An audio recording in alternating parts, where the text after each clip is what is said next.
In order to upload assignments with subjective questions, you need to go to assignments under this other labs. Even though the word labs appears, this interface can be used for all assignments with subjective questions.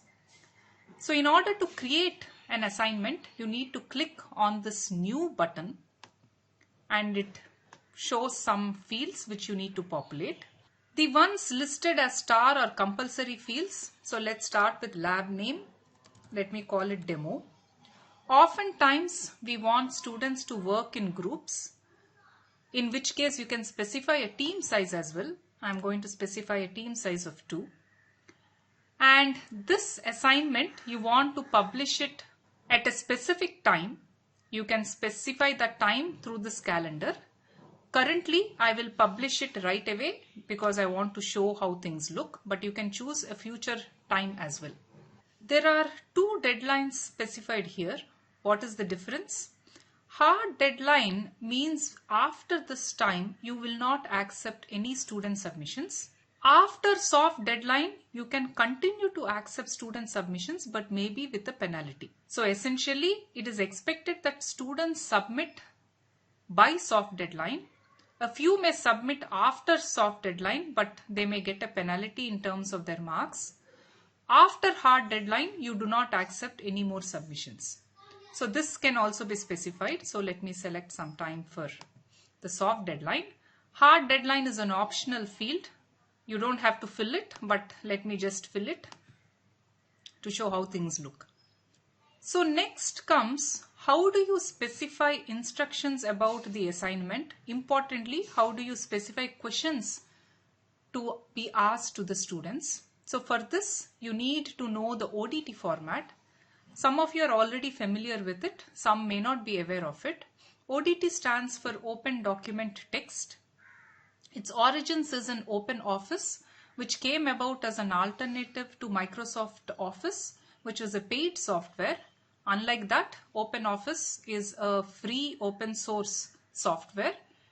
But thankfully, this ODT format is now supported by many softwares, including Microsoft Word. You can also use Google Docs to write whatever you want and save it in ODT format. So how does a sample ODT file look? There is a sample provided here. Let me open it. So this file, as I said, can be opened with Microsoft Word. If you are in Linux, you can use OpenOffice to open it. If you have neither, you can save this file, upload it on Google Drive, and it will automatically open it for you. So let me open it with Microsoft Word. There is a bunch of instruction here. I will let you read it on your own. Think that your lab is starting from this point called Lab 03. This is a usual editor. You can do a lot of formatting, bullets, bold, you can include images and so on.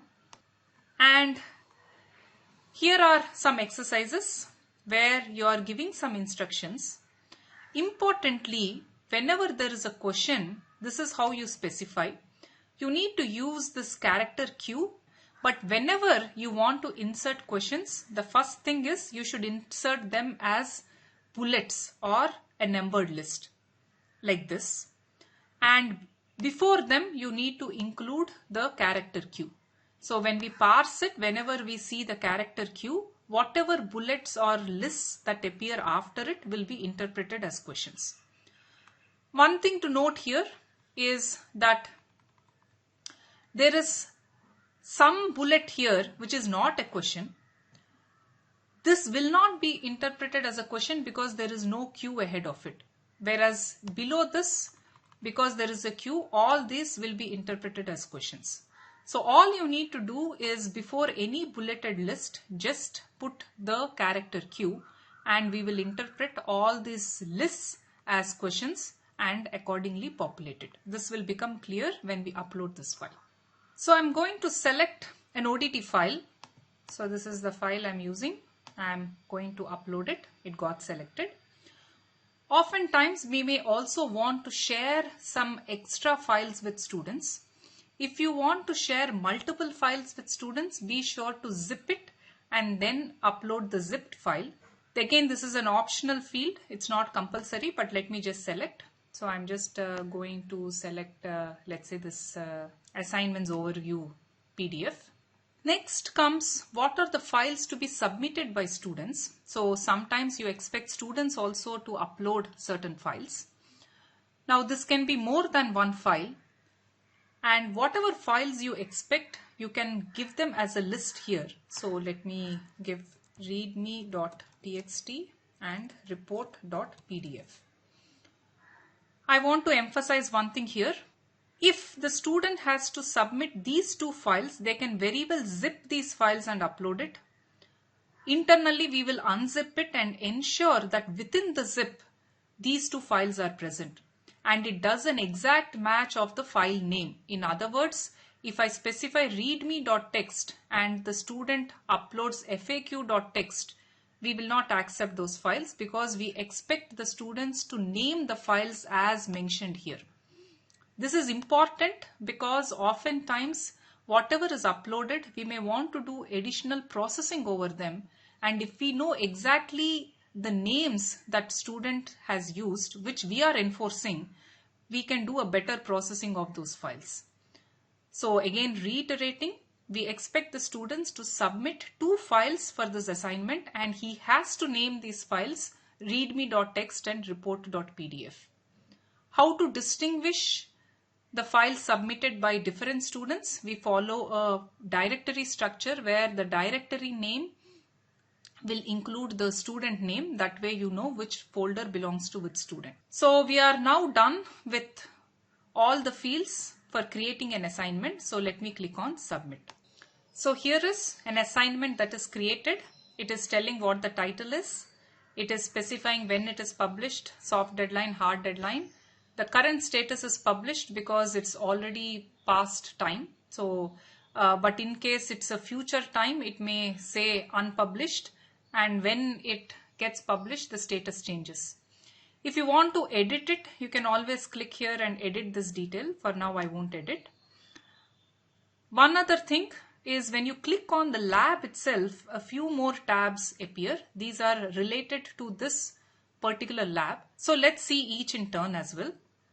Students view basically tells you how is this lab going to look for a student. So let's see that. So this is how the lab will look for a student. As you saw, there are instructions, and wherever you use the Q, the bullets after it, it has nicely converted them into questions. And similarly, remember this, we didn't use a Q, so it did not convert them into questions, but after that it has converted them into questions, including the sub bullets has been converted into sub questions. So this is how it is going to look, and it is also telling that these files are required. We will visit this interface later again from a student's perspective. So let's just go back. View submissions will show you all the student submissions. View marks will show how students have scored. And sometimes we may want to extend deadline. This we may want to do for specific students because of whatever issue. Maybe they had a health issue, or maybe they came late due to a valid reason, in which case you can also individually extend deadlines for individual students. This we will not see. So let's now go to the student's perspective. Now that the lab is published, what does a student have to do?